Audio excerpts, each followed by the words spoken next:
There have been countless villains who've terrorized our favorite heroes, but some of the most fascinating ones are steeped in myth and legend. I'm AJ with Top 10 Nerd, and these are the top 10 villains who came from ancient times. Quick disclaimer, some of these ancient names are a doozy to pronounce, so I apologize in advance for butchering them. At number 10, we have Apocalypse. One of Earth's very first mutants, this immortal threat blurs the line between man and deity. Originally called En-Sabah-Nur, which translates either to the morning light or the seven lights, he was born in ancient Egypt, and after being abandoned by his tribe at birth on account of his monstrous physique, he was found and raised by a ruthless nomadic warrior tribe where he learned the principle that would guide him for the rest of eternity: that only the toughest, most ruthless and pitiless few would and should survive. And thanks to his mutant immortality, which comes from his ability to alter his own molecular structure at will, Nur was able to integrate his body with celestial technology over the eons, which basically uncaps his power level by allowing him to spontaneously bestow upon himself any superpower of his choosing whenever he wants, thus cementing Apocalypse as one of the most powerful ancient villains in comic history. And by the way, if you're digging the video so far, you can support the channel by pressing like, subscribing to Top 10 Nerd, and ringing that notification bell. If you haven't done those things already, I'd really appreciate it if you did, because it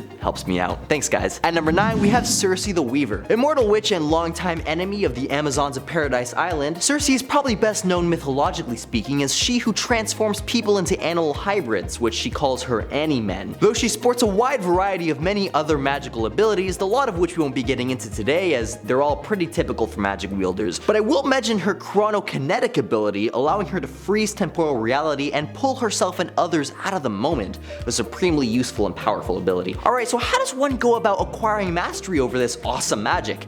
Gods, naturally. See, Circe was once the princess of Kolis, and after being wedded off to the heir of one of the wealthiest kingdoms in the land, she discovered that the dude was a brute, a drunk, and a liar. Arranged marriages, am I right? Anyways, she eventually capped him, which led to her being hunted by the dude's family until one day, lost and in exile, she was approached by the goddess Hecate, which bestowed upon her the Circle of the Witch Mark, representing 1/5 of Hecate's immortal soul, thus granting Circe mastery of magic by which she could fulfill her desires of dominance and revenge, and so began the legend of Circe the Weaver. At number 8, we have Kulan Gath. The sorcerer who would become Kulan Gath was once a young slave purchased by the original Kulan Gath, who was a sorcerer from the cruel kingdom of Stygia during the Hyborian era. Eventually, after withstanding years of abuse from his master, the boy ended up believing that Kulan intended to slay him, and so he decided to act first, if you catch my drift, by poisoning the mage and feeding his body to the pigs. The boy then took possession of the fallen sorcerer's magic library, and after mastering the magic, he went on to make the Kulan Gath name infamous for centuries to come. The mage would then go on to gruesomely defeat Murky Ra, the sorcerer supreme of his time, so you know we're dealing with some powerful magic here. Kulan's been slain and revived almost too many times to count, thus enabling him to persist across millennia. At number 7, we have Hela. As the Asgardian goddess of the unalived, and with strength considerably greater than most Asgardians and even matching that of Thor, Hela is undeniably one of the most dangerous ancient villains on this list. Fans of the MCU's Ragnarok will recognize her as Odin's daughter, but the comics actually allude to her being the daughter of Loki, Asgardian god of mischief. And even though the Nords warned Odin that Hela would prove to be a great threat to Asgard, Odin decides to make Hela goddess and ruler of the spirits of the unalive,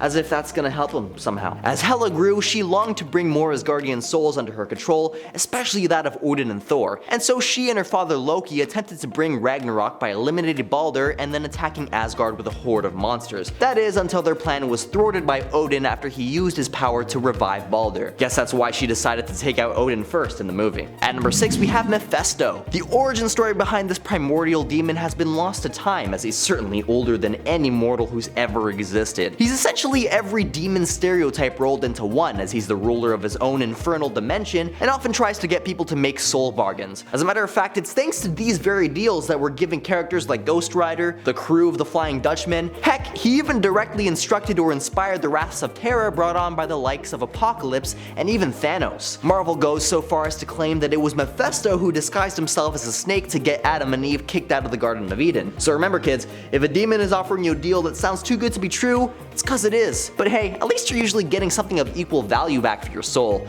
I've seen more treacherous contracts from cell phone providers. At number 5, we have Nekron. You ever hear of the philosophical darkness that preceded the light? Well, his name is Nekron, and he's the leader of the Black Lantern Corps and the Lord of the Unliving. And that wasn't even a monetization-friendly self-censor either. That's the actual title of the land that he rules over, where the souls of the unalive await passage to their final residence, like a sort of purgatory. And it's from these unliving souls that Nekron draws his power. He first became a threat to Earth after becoming aware of our reality's existence when an interdimensional rift is accidentally opened between the two dimensions after a paradox occurs in which an immortal being was banished to the realm of the unalive, YouTube. Anyhow, desiring the world that he was now able to see but being too large to pass through the rift, Nekron imbues that aforementioned immortal with enormous power and sends him to go terminate the Guardians of the Universe in an attempt to increase the size of the rift. And that immortal, whose name I don't want to give away because he may or may not be the top spot on this list, does his part and sends several Guardians and Green Lanterns to go see Nekron, if you catch my drift. That is until Hal Jordan managed to enter Nekron's realm,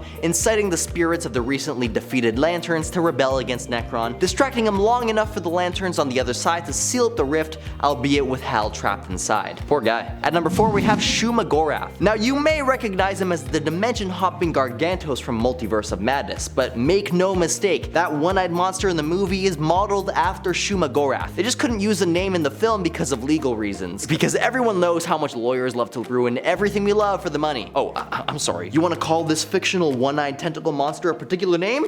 To the courts! Jokes aside, Shuma owes his apparent ancientness to the fact that he belongs to a group of cosmic nightmares called the Old Ones, so he's not exactly trying to hide it. After conquering and ruling over hundreds of dimensions, Shuma Gorath and his gang of geriatrics came to the Marvel continuity realm on numerous occasions, the first of which being well over 1,000,000 years ago. Though on each visit he goes on conquering Earth, tyrannizing the people, and commanding human sacrifices and tribal wars. That is until he's inevitably banished by sorcerers or gods, at least temporarily. Shuma's never discouraged, however, because when you've lived through countless eternities, what's a few 100,000 years? At number 3, we have Ra's al Ghul, whose name, by the way, literally translates from Arabic as head of the demon.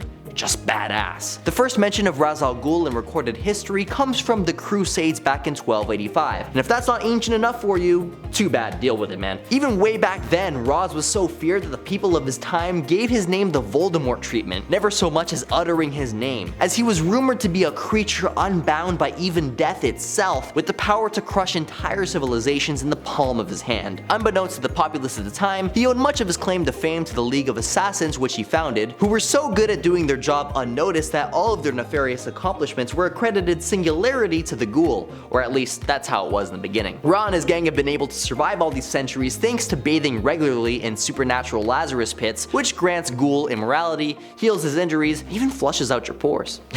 At number 2, we have Nathaniel Richards, otherwise known as Kang the Conqueror. You heard me right, ladies and gents. He who remains at the end of time is simultaneously one of the most ancient beings in the Marvel Universe. How can that be, you ask? 2 words, my friend: time travel, or dimension hopping, depending on how you want to look at it. And for as simple as those 2 words are, they make for one of the most convoluted characters in comic book history, as there are innumerable iterations of the character spanning across countless eons. Like, for example, there are versions of Nathaniel who become Rama-Tut before becoming Kang, others who after becoming Kang become Rama-Tut again, only to then become either Immortus or Scarlet Centurion, and or back to Kang. Some flip back and forth between Rama-Tut and Kang before becoming Mr. Griffin, while other Kangs don't become Kang at all, but instead become Iron Lad, and then from Iron Lad you get Kid Immortus, and then back to Kang. Yeah, it's messy. But the point here is that even though Nathaniel Richards was born in the furthest future, making him one of the youngest beings in the Marvel Universe, he is simultaneously one of the most ancient villains, as thanks to his time machine, he was able to instate himself as the pharaoh in ancient Egypt. At number 1, we have Krona. So if I'm gonna go and bend the rules on what qualifies as an ancient villain with Kang, there's no way I'm gonna leave out the guy whose time-traveling shenanigans caused the very birth of evil itself. No kidding, guys, time travel ain't a joke. Born amongst the race of beings responsible for the creation of the Lantern Rings, that being the Malthusians, Krona was a scientist who allowed his thirst for knowledge to corrupt his morality, creating experiments to the detriment of the entire cosmos. His forbidden experiments culminated in the time machine that would allow himself to witness the beginning of time itself, where, or should I say when, he was able to catch a glimpse of the hand of creation depositing the speck that would become the universe. But at that instant, his time machine exploded exploded, fracturing the universe into infinite shatters that would become the multiverse, and simultaneously unleashing the primordial evil. This was the final straw that enabled the Malthusians to take action against Krona, converting him into a state of pure energy which was sent to circle the universe for all of eternity. But eventually it ended up in the dimension of the unalive, and thus introducing Nekron to our reality. Gee, thanks! What a helpful chap. I mean, who wouldn't want not one, but two primordial evils adding more chaos and destruction to our already hectic lives? I mean, it's not like we were lacking in the villain department after your first screw up. Some people just never learn. If you made it this far and you're still waiting for me to mention your favorite ancient supervillain, shoot me a suggestion down in the comments. This has been AJ with Top 10 Nerd, and I'll catch you in another video. Peace out, nerds.